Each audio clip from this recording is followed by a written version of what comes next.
What do you do when someone steals from your dying father? Someone you trusted, someone who shared your blood. Most people would scream, fight, or break down. Me? I decided to make him pay. Slowly. 36 years of slow, deliberate payback. One paycheck at a time. If you've ever been betrayed by someone you loved, someone who thought they could get away with it, hit that like button, because this story isn't just about revenge. It's about reclaiming power and finding peace after heartbreak. I never thought I'd become the kind of person who enjoyed revenge. But life has a funny way of forcing you to grow teeth. A few years back, my father, my hero, started getting sick. It was the kind of slow, cruel illness that steals a person's strength one memory at a time. And while I was trying to hold my life together, my stepmother, let's call her Shanti wife, and her son, Shorty, were circling like vultures. When Dad needed someone to handle his finances, Shorty volunteered to be his power of attorney. At first I thought it was a good thing, someone to help Dad. But looking back, it was the beginning of a nightmare. Within months, Dad's savings began to disappear. Bills went unpaid. Medical expenses were delayed. And when I asked questions, Shorty would brush me off with fake concern. You wouldn't understand. I'm handling it. Just focus on Dad. I wanted to believe him, but my gut screamed that something was off. And the day I checked the bank records, everything shattered. Tens of thousands of dollars. Gone. Money that was supposed to keep my father comfortable in his last months had been drained. By him. By my stepbrother.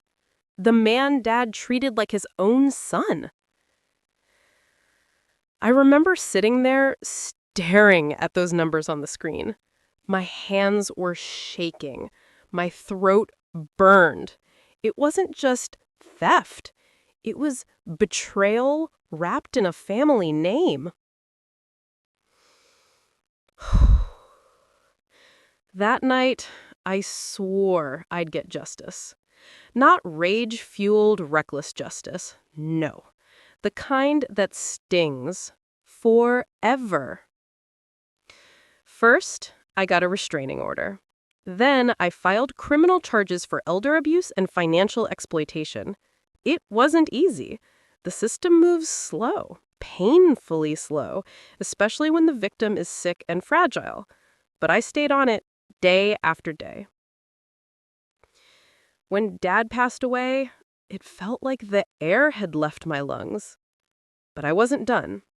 Not until Shorty faced what he'd done. The victim's advocate, who also happened to be my cousin because small towns are funny like that, warned me. This could take years. Trials like this drag on.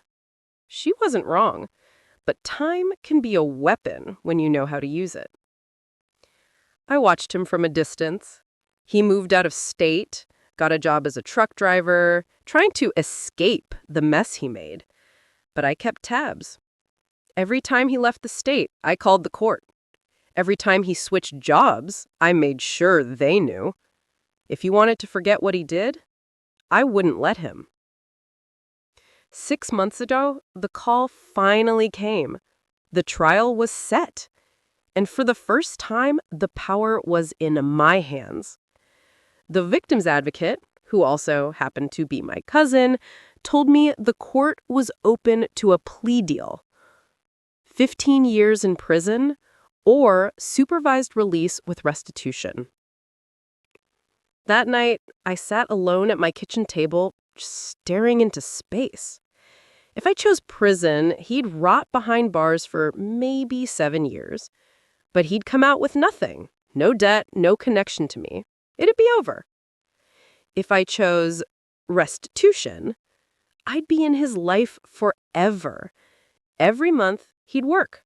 He'd sweat.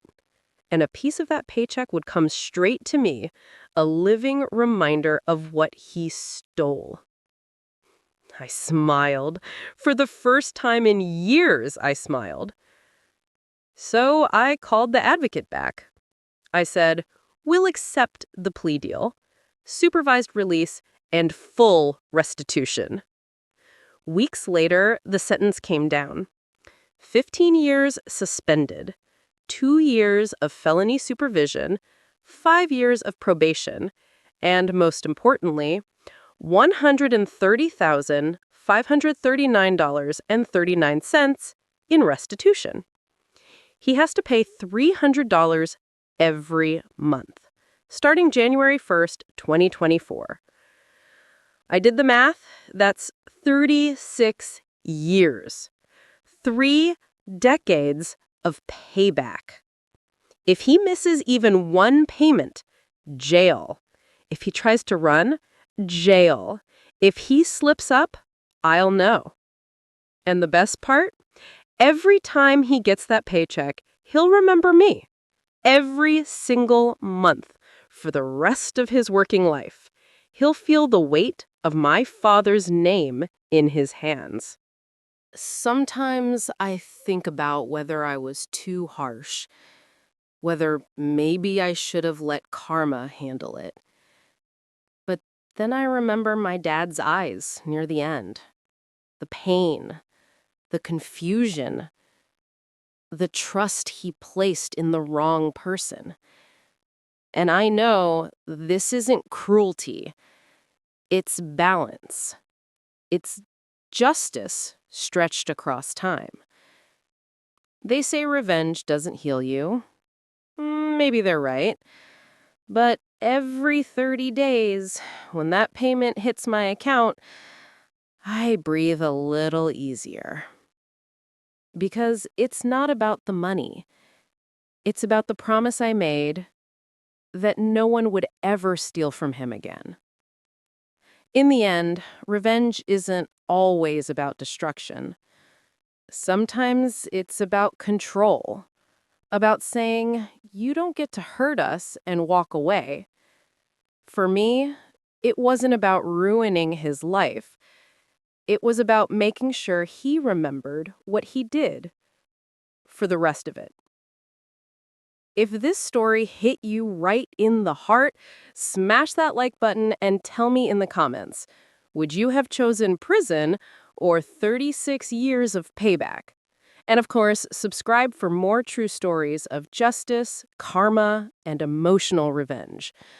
Until next time, take care of yourself and your peace.